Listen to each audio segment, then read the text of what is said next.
so much is happening around the league right now, and there are so many moving parts between teams and players and injuries. And in this video, I want to try and capture my 8 favorite players given all the recent updates for you to either be adding or watching depending on your league size. This is going to be a good video, guys, so sit back, relax, enjoy the video.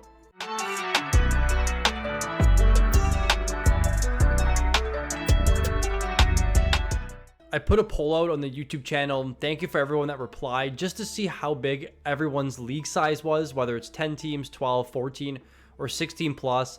The consensus came back and that 79% of you are in 10 to 12 team leagues, and the other 21% are 14 plus team leagues.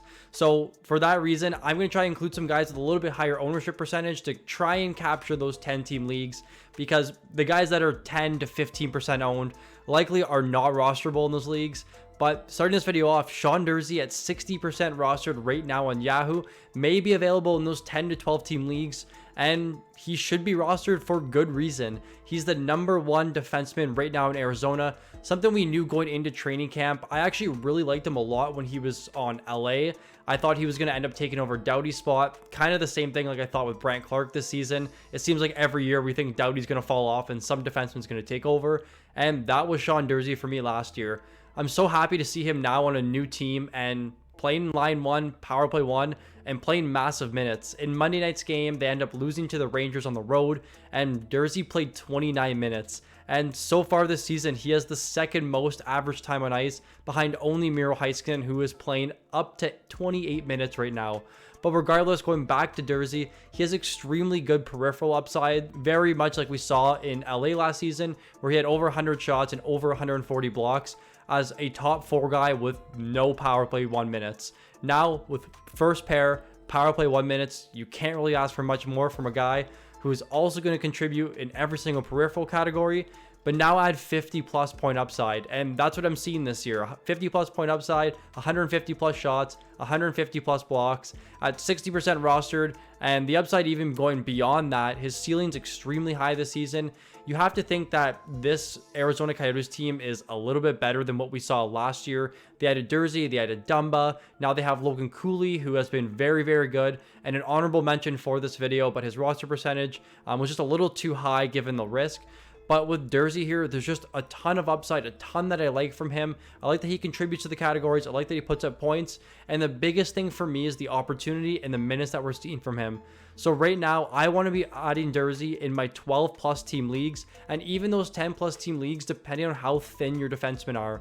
I'm sure you have players on your team that are worth dropping, defensemen that you're holding on to, that Sean Durzi can fill in and be a better defenseman long term for you. And if you have any questions about who you should be dropping for Durzi, just leave a comment in the comment section below and I'll make sure to respond.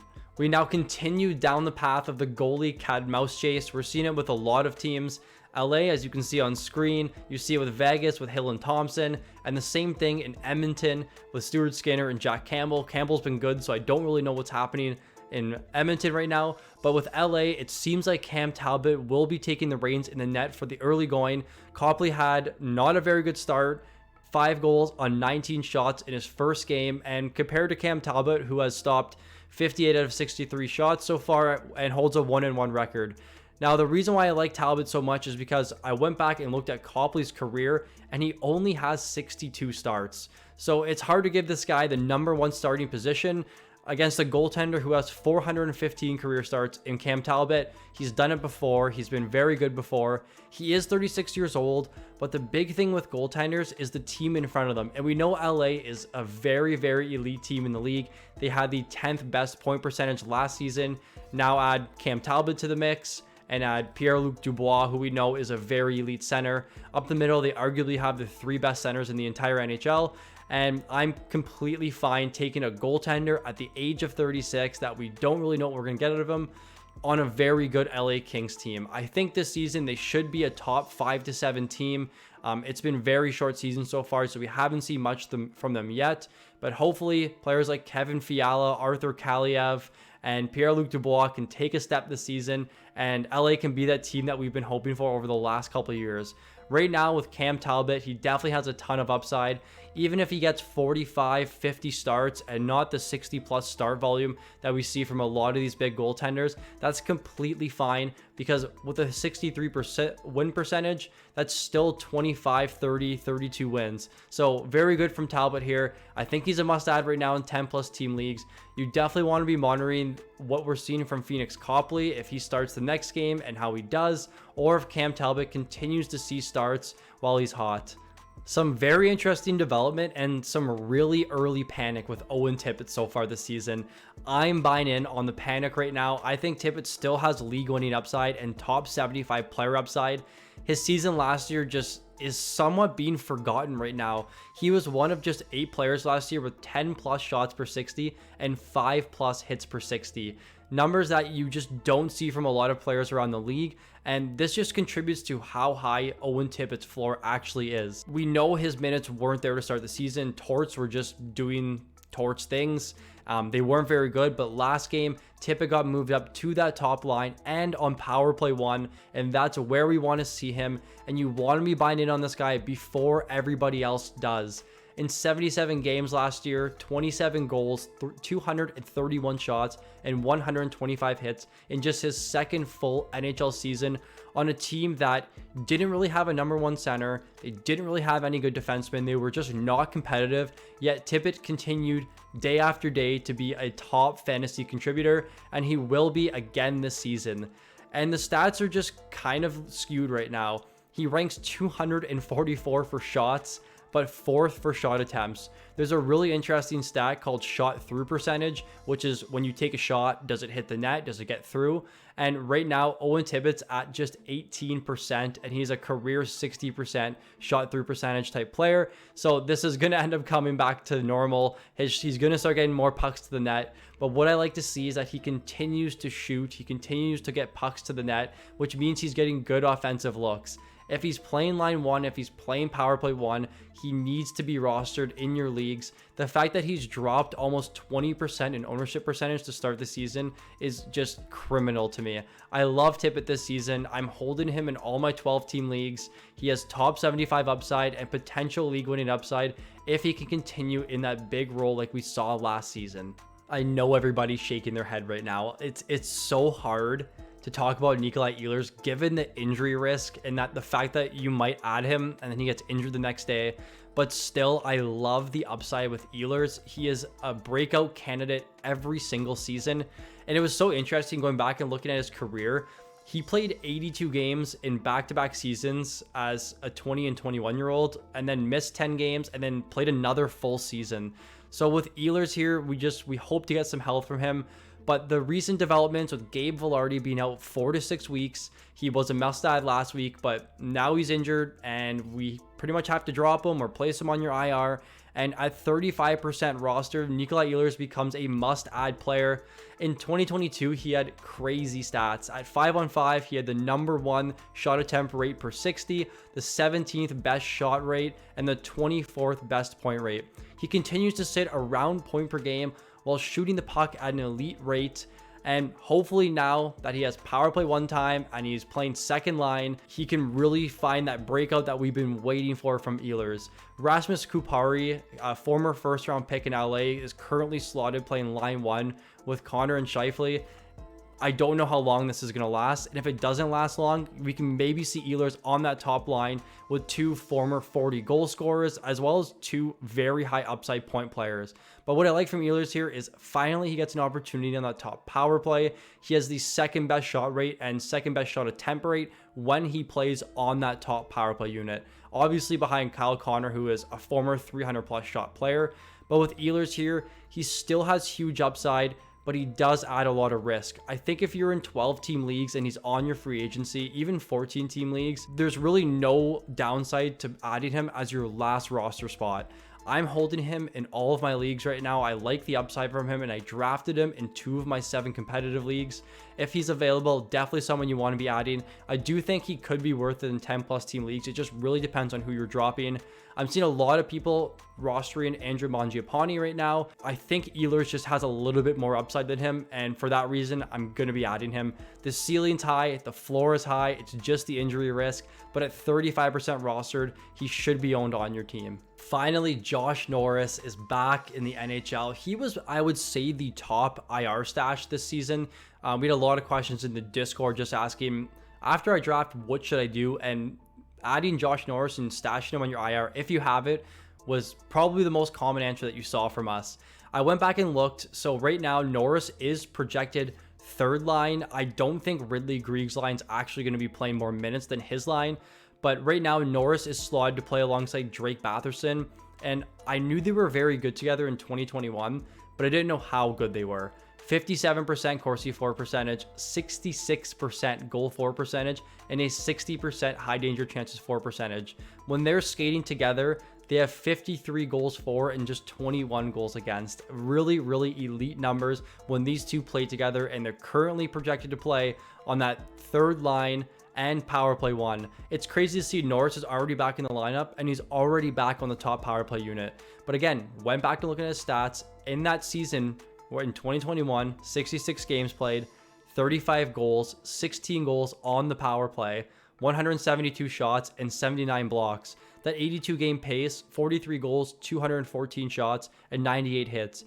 You may be saying, yeah, but he doesn't play 82 games. But the way you have to look at it is when he's in your lineup, this is the type of player that you have playing for you each night. A guy that can put up 43 goals, 200 shots, and almost 100 hits. Back in 2021, he had the 14th best goal rate amongst all players. We've been waiting for his return. He just can't get healthy.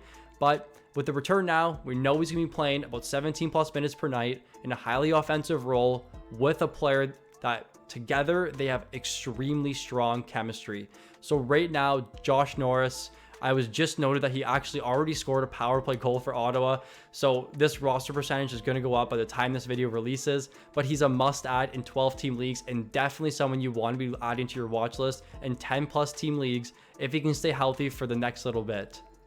Barrett Hayton, a former top 5 pick to the NHL and a stud for Team Canada, just 16% rostered on an Arizona Coyotes team where he is the #1 center and he plays on the top power play unit. He's getting all the opportunity in the world, and we hope this Coyotes team is going to be a little bit better, like I mentioned with Sean Durzi.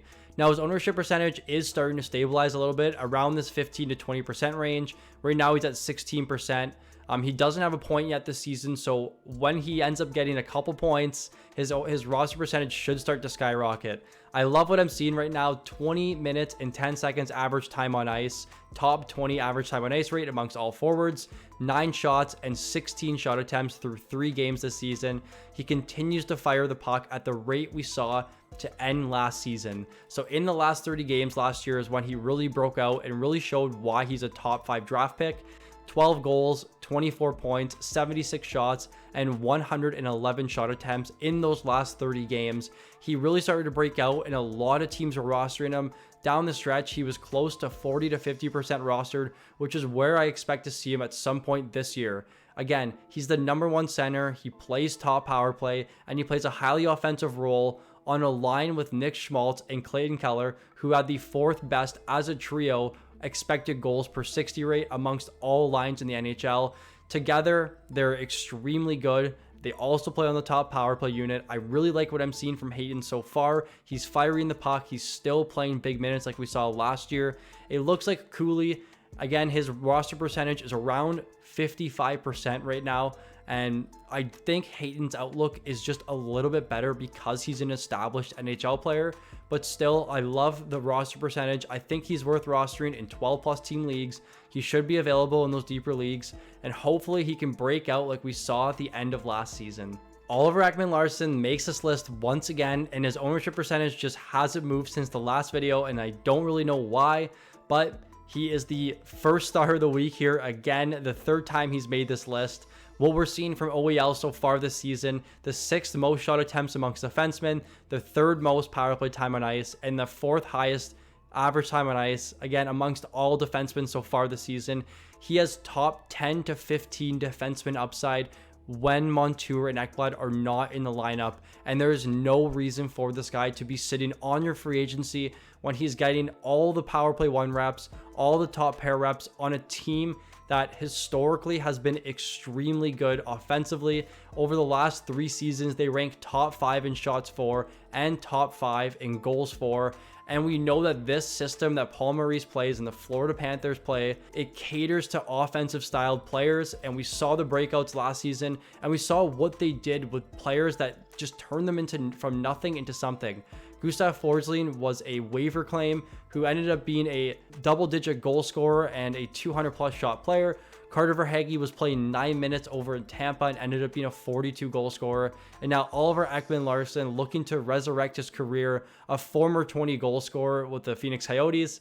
I like Ekman-Larsson's upside. There's just too much to like right now from OEL to justify this low roster percentage. I'm all over OEL. I own him in almost all of my leagues right now. The upside's there. You should be adding him if he's available in those 12 plus team leagues, or especially in the 14 plus team leagues. There's definitely guys you can be rostering him over others. He's playing 26 plus minutes per night in a very highly offensive role. Oliver Ekman-Larsson, he may be back for next week, but I'm sure you're all getting sick of me talking about him. The Daniel Sprong phenomenon continues. If you follow us on Twitter, you saw the tweet that we threw out. Daniel Sprong is one of the biggest oddities in the entire NHL. So last season in Seattle, so keep in mind, he only played 11 minutes per night, 66 games played, 21 goals, 45 points, 147 shots, playing 11 minutes per night with little power play time. That really shows in his per 60 rates at 5-on-5. 10.87 shots per 60 ranks him 16th in the league. 20.18 shot attempts per 60 ranks him 9th in the league. 1.55 goals per 60 ranks him 4th. And 3.10 points per 60 ranks him 3rd in the entire NHL last season at 5-on-5. Now he's in Detroit playing a 3rd line role with upside. I hope to see him play a more power play role and a top 6 role. But right now on the 3rd line, he's playing 14 to 15 minutes, +3 average time on ice increase from last year. Add a guy with that good of rates now playing a bigger role. Hopefully we start to see the breakout from Daniel Sprong. So far this season, he currently ranks 3rd in the entire NHL at shot attempts at 5-on-5. So he's firing the puck like he did in the past, and he's starting to score some goals. He's a super sneaky ad in 14 plus team leagues. If he ends up getting power play 1 time at some point, or just top 6 minutes, 16 plus per night, he is upside to be a 30 goal scorer and a 200 plus shot player. He really just shouldn't be on free agency in those deeper leagues. I hope that you own him. I hope that you add him on your team. There's a lot of upside to like from Sprong here. The phenomenon continues. Make sure you have him on your watch list, because if he does start to play more minutes, he's going to start scoring more goals and continue that extremely high shot rate that we've seen in the past. That will do it for the week 3 must-have players video. If you made it this far, thank you so much for watching. Make sure you leave a like on your way out and subscribe if you're new to the channel. We have so much content that we're going to be pumping out over the next little bit, so stay tuned for that. Thank you for watching, guys, and I look forward to seeing everybody in the next video.